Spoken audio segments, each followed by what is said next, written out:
다윗이 지은 시 중에 주님의 장막에 거할 수 있는 자가 어떤 사람인지 노래하고 있는 시편이 있습니다. 시편 15편인데요. 그곳에 보면 8종류의 사람을 언급하고 있습니다. 첫째, 깨끗한 삶을 사는 사람입니다. 둘째, 마음으로 진실을 말하는 사람입니다. 셋째, 혀를 놀려 남의 허물을 들추지 않는 사람입니다. 넷째, 친구에게 해를 끼치지 않는 사람입니다. 다섯째, 이웃을 모욕하지 않는 사람입니다. 여섯째, 하나님을 업신여기는 자를 경멸하고 주님을 두려워하는 사람을 존경하는 사람입니다. 그리고 일곱째, 맹세한 것은 해가 되더라도 깨트리지 않고 지키는 사람입니다. 마지막으로 여덟째, 높은 이자를 받으려고 돈을 꾸어주지 않으며 무죄한 사람을 해칠세라 뇌물을 받지 않는 사람입니다. 다윗이 시편 15편에서 주님의 장막에 거할 수 있는 사람의 특징은 마치 복음서에 나오는 팔복과 비슷합니다. 다윗이 언급했던 주님의 장막에 거할 수 있는 사람은 주로 이웃과의 관계에서 선하게 행하는 자를 의미합니다만 신약시대의 성도인 우리에게 적용한다면 주님께 예배할 수 있는 자를 의미할 겁니다. 예배라는 행위는 누구나 할 수 있습니다. 구약 엘리야 시대의 갈멜산에서 제사 드리는 광경을 한번 연상해 보십시오. 그때 엘리야는 살아계신 유일신 하나님 여호와께 제사를 드렸습니다.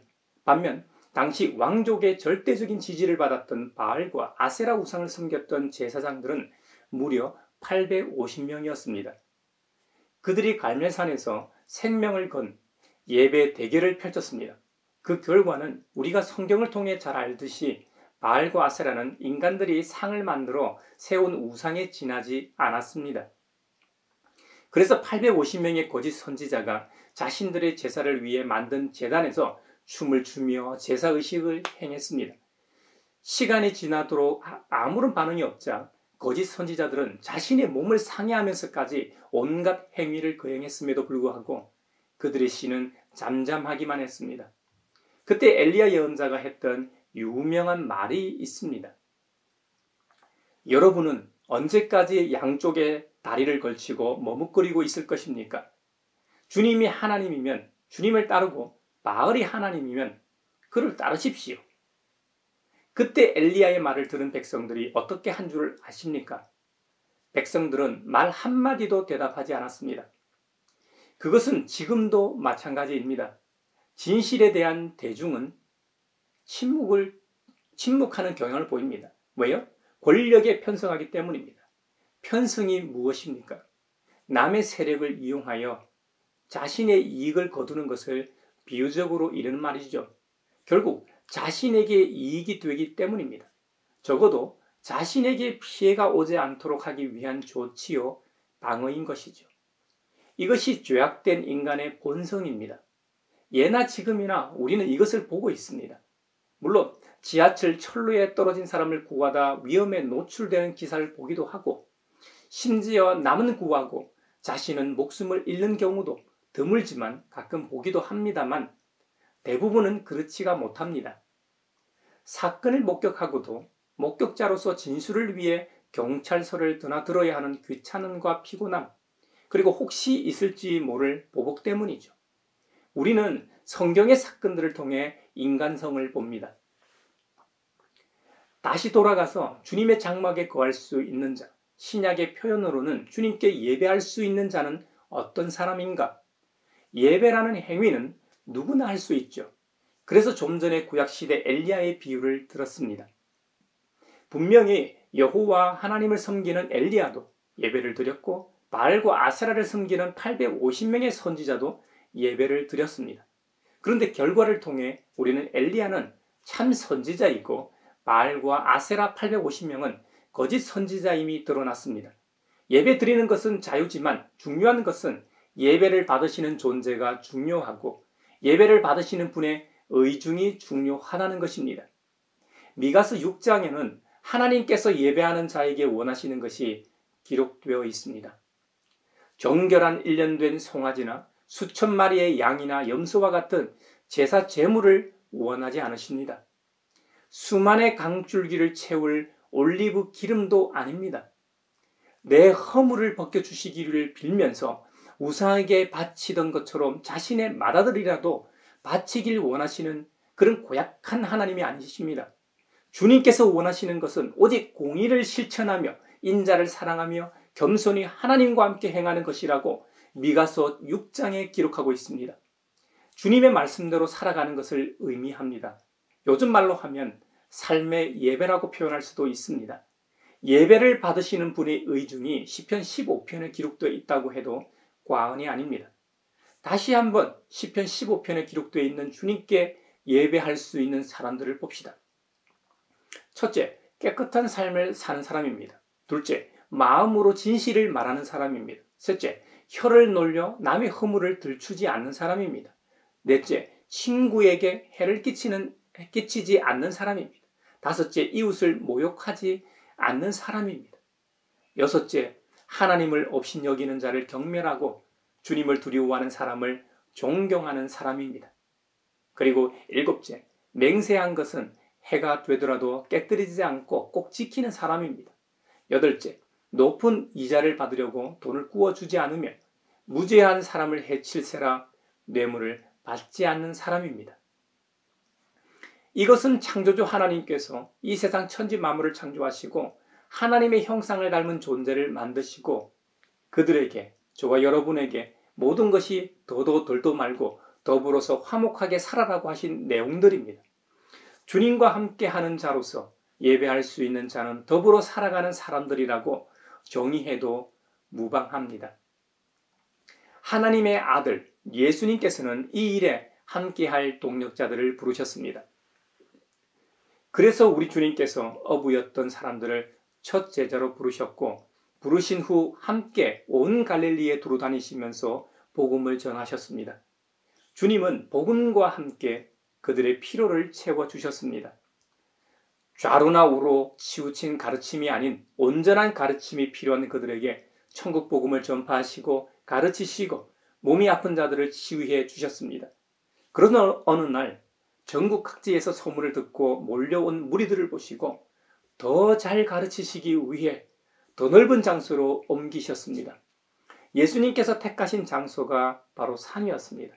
지금은 아무리 많은 무리가 있어도 마이크 장비나 매스미디어를 통해 메시지 전달이 가능하지만 옛날은 공간적 제한이 있었을 겁니다. 그래서 많은 무리에게 직접 전달하기 용이한 산에 올라가 앉으셨던 것이죠. 산에서 전하신 산산설교를 우리는 산상수훈이라고 합니다. 이 산상수훈은 그리스도인의 신앙 생활의 근본 원리인 예수님의 말씀과 교훈을 담고 있는 부분으로 마태복음 5장에서 7장을 일컫습니다. 오늘은 그 중에서도 가장 대표적인 팔복이 본문입니다. 흥미로운 점은 예수님의 산상설교가 끝나자 사람들의 반응이었습니다. 산상수훈의 마지막 부분인 마태복음 7장 28절을 보면 예수님께서 설교를 마치시자 무리들이 그의 가르침에 놀랐다고 합니다. 그 이유가 그 가르치신 것이 권위 있는 당시 서기관들과 같지 않았기 때문입니다. 이 말은 오늘날 교회의 가르침이 세상과 달라야 한다는 의미로 이해할 수 있습니다. 교회는 정부나 NGO 단체처럼 구제하고 봉사하는 일도 해야 하지만 본연의 모습은 죽어가는 생명을 살리는 것입니다. 바로 복음을 전하고 구원하는 것입니다. 그들에게 주님을 만나게 해야 합니다.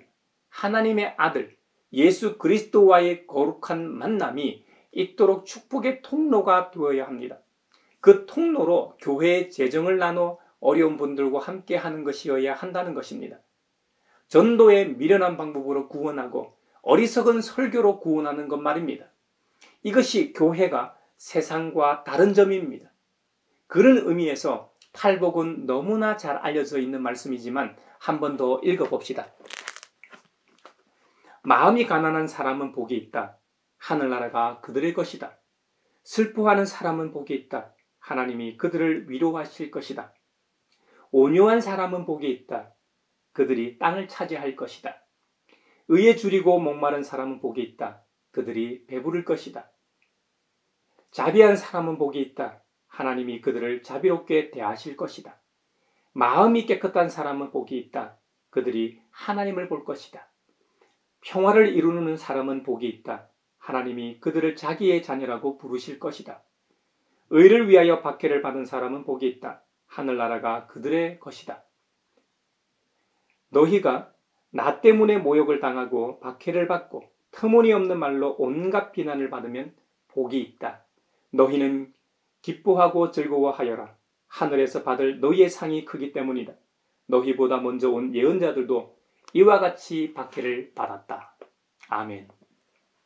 팔복이라는 것은 천국의 왕으로 오신 예수님이 핵심입니다. 천국을 선물로 주러 오신 예수님의 정체성이 드러나고 있습니다. 그리고 어떤 사람이 천국의 백성인지 또 천국 백성은 이 세상에서 어떻게 살아가야 하는지를 간략하게 소개하고 있습니다. 팔복에서 예수님은 천국, 하늘나라를 소개하고 그 좋은 천국을 주러 오신 분으로 소개됩니다. 하늘나라의 주인이 바로 예수님이시라는 것이죠. 하늘나라가 어떤 곳입니까? 하나님께서 계신 곳이 바로 하나님 나라입니다. 요한복음에서 줄곧 소개하고 주장하셨던 것처럼 예수님께서 곧 아버지 하나님이시라는 것이죠. 인간의 몸을 입고 오신 예수님이 곧 하나님이시라는 것, 예수님은 참 사람이시면서 참 하나님이시라는 것이 예수님의 정체성입니다. 그 다음 예수님께서 선물로 주신 천국, 하늘나라의 백성은 누구입니까? 하늘나라에 가는 이들이 복 있는 사람들로 묘사됩니다. 그렇다면 복 있는 사람들은 누구인가? 서두에서 엘리야와 바알, 아세라 선지자 851명 모두가 복 있는 사람이 아니었습니다. 엘리야만 복이 있는 사람이고 나머지 850명은 복 저 건너편에 있는 사람이었습니다. 이것처럼 예수님은 복 있는 사람을 구별하고 계십니다. 그런데 주님께서 말씀하신 팔복을 보면 두 부분으로 나눌 수 있습니다. 첫째부터 넷째까지는 하나님과의 관계, 즉 신앙적 자세이고 다섯째부터 여덟째까지는 이웃들과의 관계, 즉 윤리적 자세라고 할 수 있습니다. 다윗의 시편이었던 시편 15편의 내용들은 주로 팔복 중 두 번째 파트에 해당하겠네요. 바울이 마음이 가난하다는 것은 영혼의 갈증을 느끼는 이들을 가리킵니다. 이 세상 그 무엇으로도 채울 수 없기에 예수님께 나아오는 이들은 천국의 왕이신 예수님과 함께 있으므로 이미 천국의 백성이 된 것이죠. 또 애통하고 슬퍼한다는 것은 죄로 인해 영적으로 애통하거나 어떤 사유로 슬피 울만한 일이 발생했는지는 모르겠지만 그 일로 인해 예수님께 위로를 받기 위해 나아온 사람들에게 참 위로를 주시겠다고 하시는 말씀입니다. 온유하다는 것은 하나님의 처분을 기다리는 영적 상태를, 이 태도를 의미합니다. 그리고 땅은 천국에 대한 다른 비유이기 때문에 이들 역시 예수님께 제대로 온 것이죠. 의에 줄이고 목마르다는 것은 하나님의 약속의 성취에 대해 줄이고 목마름을 가지고 있었던 사람들은 그 약속의 성취로 오신 예수님께 잘 나아온 것이죠. 한마디로 번지를 제대로 찾았다는 말입니다. 우리 주님께서 곧 그들에게, 이미 그들은 생명의 근원이신 주님께 나아왔기에 이미 영적 가람을 해소했을 겁니다. 또 인간과의 관계, 즉 윤리적 자세에 관한 말씀을 보십시오. 자비한 사람, 마음이 깨끗한 사람, 평화를 이루는 사람, 의를 위하여 박해를 받은 사람들은 어떻게 됩니까? 자비로운 사람은 천국의 왕이신 예수님께서 자비롭게 대하십니다. 마음이 깨끗한 사람은 예수님을 통해 하나님을 보게 하십니다. 예수님이 하나님이시니 이미 하나님을 보는 은혜를 베푸셨습니다. 평화를 이루는 사람에게는 하나님의 자녀라고 부르십니다. 왜요? 우리 주님이 평화의 왕이시기 때문이죠. 우리는 그분의 자녀이므로 우리 또한 평화를 전하는 자가 될 수밖에 없는 것이죠. 의를 위하여 박해를 받은 사람에게는 하늘나라를 주십니다.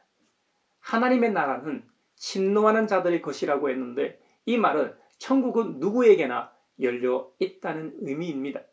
천국은 거듭나야 볼 수 있고 예수님의 비유처럼 물질에 묵혀있는 부자들이 들어가기 쉽지 않은 곳입니다. 또 불의한 자들이 들어갈 수 없는 곳입니다. 오직 믿음으로 오직 믿음으로 구원받은 그리스도인들만이 들어갈 수 있는 곳입니다. 믿음과 복음을 위해 고난을 감수하는 자, 바로 그런 자들이 의를 위해 박해를 받는 사람들이라는 의미입니다. 이들에게 하나님 나라를 주신다는 것이죠. 이 팔복을 통해 우리가 명심해야 할 것은 우리 개개인이 팔복에 해당해 복을 받는 것이 아닙니다. 팔복에 비유된 8가지 이유로 주님께 나아왔다는 것입니다. 주님과의 만남의 통로라고 할까요? 이유들이 설명된 것이 팔복입니다. 앞으로 팔복을 읽으실 때마다 어떤 이유로 영적 만남을 가지게 되었느냐에 더 초점을 맞추시길 바랍니다. 여러분에게 있어 지금 가람이 무엇입니까? 여러분의 문제가 무엇이 됐든 주님은 우리의 해답이 되십니다. 우리의 갈증이 무엇이 됐든 그것이 어떤 종류이든 어떤 형태이든 상관없이 주님과의 만남을 통해 우리는 그 갈증을 해소할 수 있습니다. 마지막으로 천국 백성들은 이 세상에서 어떻게 살아야 합니까? 앞서 팔복을 두 부분으로 나눠 메시지를 전했지만 윤리적인 인간이 되라기보다 내가 타인으로부터 대접을 받기 위해 행동하라는 것이 아닙니다. 우리의 위로와 대접은 오직 주님께 받아야 합니다. 그래서 마음 상할 일이 없습니다. 여러분 한번 생각해 보십시오. 세상에서 심지어 교회에서조차도 어떤 일을 할 때 마음 상한 일이 없던가요? 저와 여러분은 연약한 사람이기 때문에 내가 한 만큼은 타인으로부터 대접받길 원합니다. 그런데 내가 베푼 만큼 하지 않을 때 우리 개개인이 생각할 때는 내가 한 만큼은 아니더라도 절반이나 일부분만큼이라도 하기를 원하지만 그렇게 안 할 경우 섭섭병에 걸리기 일쑤입니다. 그래서 그리스도인들은 팔복의 경우처럼 주님과의 만남이 매번 필요한 것입니다. 이것이 주님께서 우리에게 선물로 주신 예배입니다. 특히 공동체가 함께 드리는 예배를 통해 우리는 더 큰 위로를 받습니다.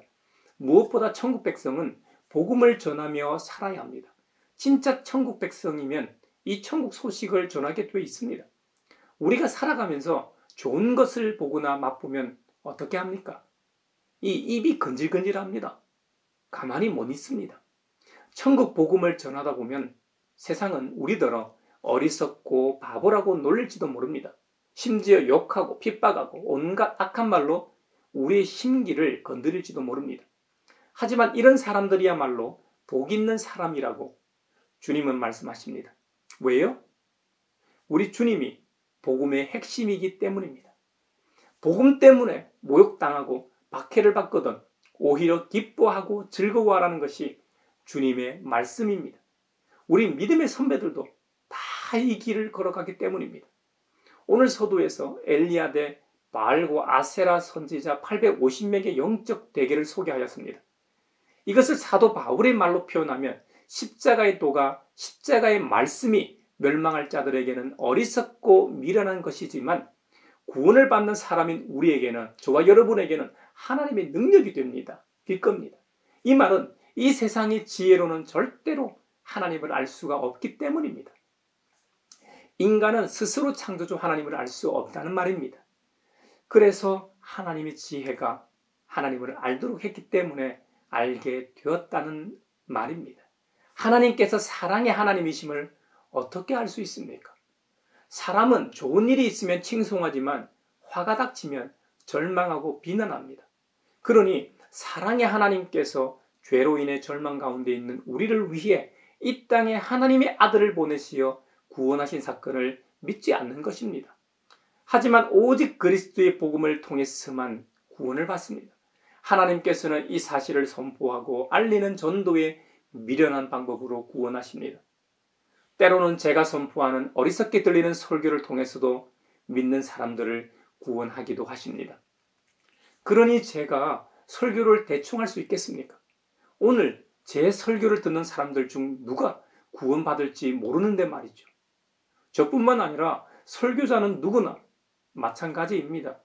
그 설교가 모두가 은혜 받고 좋아하는 설교이든 아니면 모든 소리, 무슨 소리 하는지 요점도 없는 설교를 할지라도 그 설교 안에 복음이 들어가 있다면 논리적이지도 않은 그 어리석은 설교를 통해 구원의 역사를 이루신다는 사실입니다. 또 일반 성도들의 전도를 통해 하나님께서는 구원하기를 좋아하신다는 말입니다. 교회 형편이나 기회가 주어져 전도 폭발 같은 전도 훈련 프로그램을 받으면 좀 더 전도하기 용이할 겁니다. 하지만 그렇지 않더라도 전도는 하나님께서 하시는 것입니다. 그러므로 우리는 주님의 발이 되어 전도하러 나가면 됩니다. 우리는 주님의 입이 되어 복음을 전하면 됩니다. 그러면 역사는 하나님께서 하시는 것입니다. 사도 바울은 이런 모습을 가리켜 우리는 하나님의 동력자들이라고 표현하였습니다. 우리가 동력자라니요. 그것도 살아계신 전능하신 하나님의 동력자들이라니요. 이것을 이렇게 비유해 보겠습니다. 우리 교회에서 복음을 전하기 위해 가까운 곳에 전도하거나 아니면 멀리 다른 나라로 선교하러 간다고 한번 상상해 보십시오. 저나 여러분이 어떤 사람에게 처음으로 복음을 전했다면 그것은 심는 것입니다. 그 다음으로 우리 교회 사람이나 다른 그리스도인들 중에 또 다른 사람이 저나 여러분이 복음을 전한 그 사람에게 또 복음을 전한다면 그 행위는 물을 주는 것입니다. 그런데 잘 생각해 보십시오. 사실 복음을 전하는 것은 식물을 재배하듯이 씨를 뿌리고 물을 뿌리고 가꾸는 행위가 아닙니다. 식물은 땅을 일구고 씨앗을 뿌리고 물을 뿌리면 씨앗이 자라고 있는지 눈으로 단번에 알 수 있습니다. 그것이 자라다 시드는지도 알 수 있죠. 하지만 사람은 그렇지가 못합니다. 공부라는 것도 시험을 통해 공부했는지 그 효과를 단번에 알 수 있죠. 하지만 복음이라는 것은, 구원이라는 것은 금방 알 수가 없습니다. 그래서 사도 바울은 고린도전서 3장에서 심는 사람이나 물 주는 사람은 아무것도 아니요 자라게 하시는 분은 하나님이십니다 라고 복음에 있어 진짜 일하시는 분은 하나님이심을 명확하게 선포하고 있습니다. 그러니 전도의 열매가 없다고 좌절할 필요가 없습니다. 전도의 행위만으로도 이미 우리의 몫은 다 한 것이니까요. 혹 결실을 맺으면 그것은 감사하고 할렐루야 찬송할 일이죠. 그뿐입니다. 혹자는 어떤 기적을 요구할지도 모릅니다. 성도들 중에도 우리 교회 안에 이런 역사가 일어났으면 좋겠다고, 그러면 부흥 성장하지 않겠냐고 할지도 모릅니다. 저도 담임 목사로서 이런 일이 일어났으면 좋겠습니다. 고린도 교회에서도 이런 요구가 있었습니다. 유대 사람들은 기적을 요구하고 그리스 사람들은 지혜를 찾고 요구했습니다. 하지만 초대교회 성도들은 십자가에 달리신 그리스도를 전했습니다. 사실 그 당시 이 십자가에 달렸다는 것은 유대 사람들에게는 거리낌이고 저주였습니다. 또 이방 사람에게는 어리석은 일이었습니다. 그런데 여러분 어떻게 됐습니까? 하나님의 어리석음이 사람의 지혜보다 더 지혜롭고 하나님의 약함이 사람의 강함보다 더 강함이 역사를 통해 증명되지 않았습니까? 예수님께서 어부를 비롯하여 별 볼 일 없는 사람들을 제자로 삼으신 것을 통해 알 수 있듯이 하나님께서는 지혜 있는 자들을 부끄럽게 하시려고 세상의 어리석은 사람들을 택하셨습니다. 세상의 강한 자들을 부끄럽게 하시려고 세상의 약한 사람들을 택하셨습니다. 세상에서 잘났다고 하는 자들을 부끄럽게 하시려고 세상에서 비천하고 멸시받는 사람들을 일꾼으로 부르셨습니다. 그러니 누구든 하나님 앞에서는 자랑하지 못합니다. 우리가 예수님을 믿고 구원받은 것에 대해서도 감사요. 변화된 우리의 새 삶에 대해서도 감사요. 이 좋은 예수님을 전하며 전도하는 것도 감사요. 모든 것이 감사입니다. 오직 우리의 능력이 예수님이심을 믿고 찬송합시다. 하나님의 아들, 우리의 구원자이신 예수 그리스도는 하나님의 능력이요, 하나님의 지혜입니다. 그래서 사도 바울은 성경 말씀대로 오직 예수님을 자랑했습니다. 우리에 비하면 바울은 하늘만큼 뛰어난 인물입니다. 그럼에도 불구하고 자신을 자랑하지 않고 오직 예수 그리스도만을 자랑했습니다. 그래서 고린도전서 1장 31절에 누구든지 자랑하려거든 주님을 자랑하라고 했던 것입니다. 사랑하는 형제자매 여러분, 주님께서는 자신과 영적 만남, 관계를 맺고 있는 상태 자체가 축복이라고 말씀하십니다. 그런 면에서 그리스도인인 우리 모두는 이미 팔복의 이유로 인해 주님과의 만남을 가진 사람들입니다. 이미 천국의 왕이신 주님과 관계를 맺고 있는 자녀이기 때문에 우리는 천국 사람들입니다. 사도 바울은 이것을 하늘의 시민권이라고 표현했습니다. 빌립보서 3장 20절에 보면 그러나 우리의 시민권은 하늘에 있습니다. 그곳으로부터 우리는 구주로 오실 주 예수 그리스도를 기다리고 있습니다. 시민권자는 그 나라의 국민으로서 법적 모든 권리를 누리는 자입니다. 주님 말씀처럼 우리가 천국 시민권자라면 천국의 모든 권리를 누리는 것입니다. 하나님 아버지의 자녀로서 하나님 나라의 모든 권리를 누리게 될 것입니다. 이것이 우리에게 주어졌고 앞으로 누리게 될 하늘의 상입니다. 이번 한 주간도 팔복과 같은 여러 이유로 인해 주님과의 은혜로운 영적 만남을 가지시는 우리 모두가 되시길 축복합니다.